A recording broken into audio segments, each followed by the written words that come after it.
ओम तत्सत। श्री गणेशाय नमः।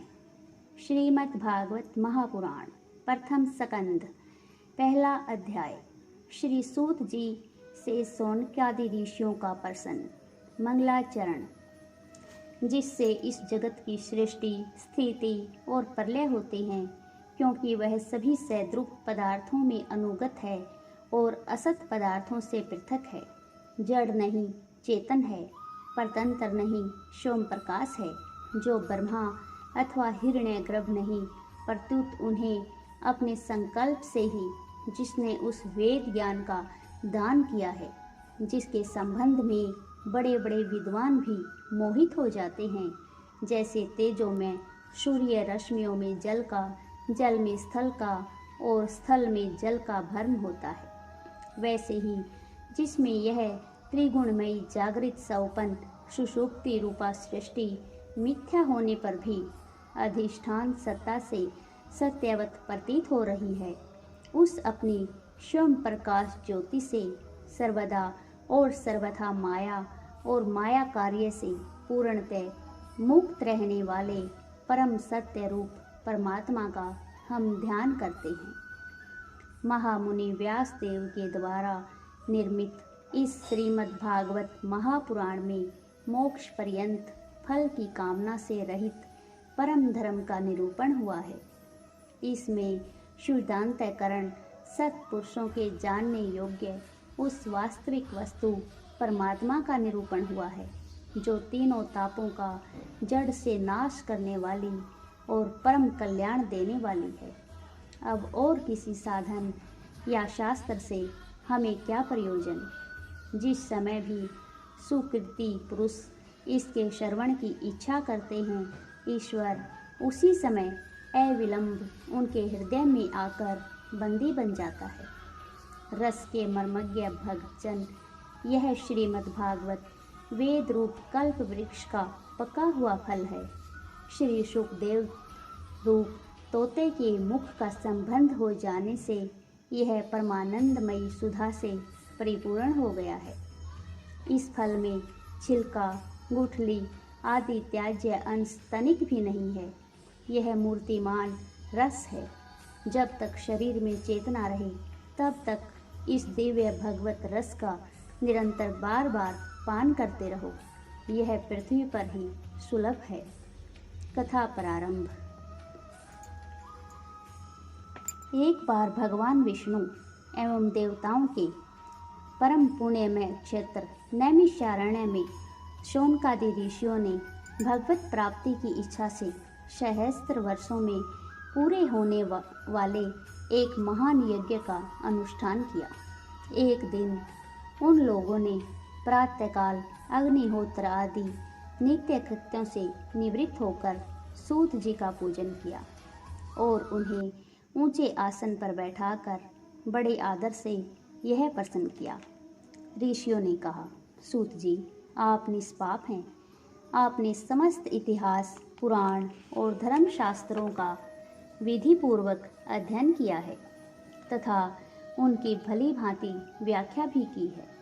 वेद वेताओं में श्रेष्ठ भगवान बादरायण ने एवं भगवान के सगुण निर्गुण रूप को जानने वाले दूसरे मुनियों ने जो कुछ जाना है, उन्हें जिन विषयों का ज्ञान है, वह सब आप वास्तविक रूप में जानते हैं।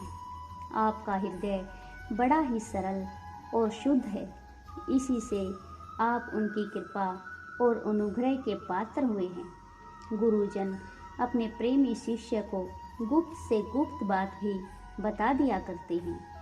आयुष्मान, आप कृपा करके यह बतलाइए कि उन सब शास्त्रों, पुराणों और गुरुजनों के उपदेशों में कलयुगी जीवों के परम कल्याण का सहज साधन आपने क्या निश्चय किया है?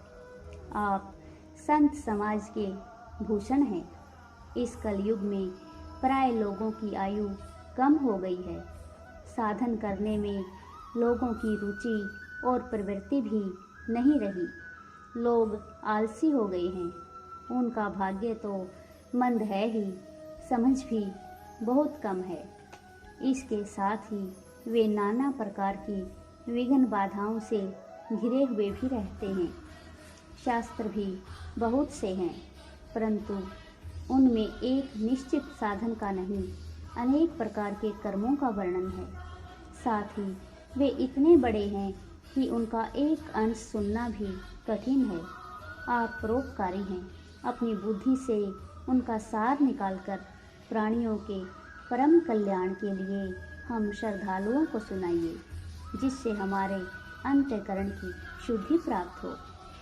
प्यारे सूत जी, आपका कल्याण हो।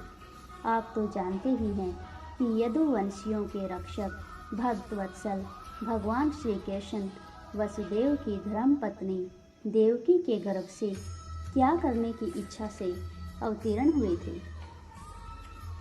हम उसे सुनना चाहते हैं। आप कृपा करके हमारे लिए उसका वर्णन कीजिए, क्योंकि भगवान का अवतार जीवों के परम कल्याण और उनकी भगवत प्रेममयी समृद्धि के लिए ही होता है। यह जीव जन्म मृत्यु के घोर चक्कर में पड़ा हुआ है। इस स्थिति में यदि वह कभी भगवान के मंगलमय नाम का उच्चारण कर ले तो उसी क्षण उससे मुक्त हो जाए, क्योंकि स्वयं भय भी भगवान से डरता रहता है। सूत जी, परम विरक्त और परम शांत मुनिजन भगवान के श्री चरणों की शरण में ही रहते हैं। अतएव उनके स्पर्श मात्र से संसार के जीव तुरंत पवित्र हो जाते हैं। इधर गंगा जी के जल का बहुत दिनों तक सेवन किया जाए तब कहीं पवित्रता प्राप्त होती है।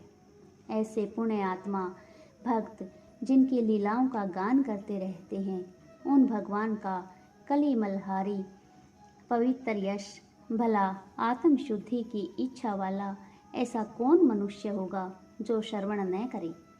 वे लीला से ही अवतार धारण करते हैं।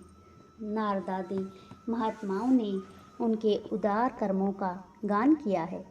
हम श्रद्धालुओं के प्रति आप उनका वर्णन कीजिए। बुद्धिमान सूत जी, सर्व समर्थ प्रभु अपनी योग माया से स्वच्छंद लीला करते हैं। आप उन श्री हरि की मंगलमयी अवतार कथाओं का अब वर्णन कीजिए।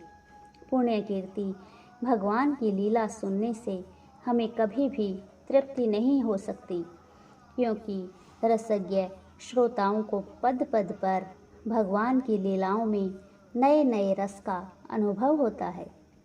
भगवान श्री कृष्ण अपने को छिपाए हुए थे। लोगों के सामने ऐसी चेष्टा करते थे मानो कोई मनुष्य हो, परंतु उन्होंने बलराम जी के साथ ऐसी लीलाएं भी की हैं, ऐसा पराक्रम भी प्रकट किया है जो मनुष्य नहीं कर सकते। कलयुग को आया जानकर इस वैष्णव अक्षत्र में हम दीर्घकालीन सत्र का संकल्प करके बैठे हैं। श्री हरि की कथा सुनने के लिए हमें अवकाश प्राप्त है। यह कलयुग अंतःकरण की पवित्रता और शक्ति का नाश करने वाला है।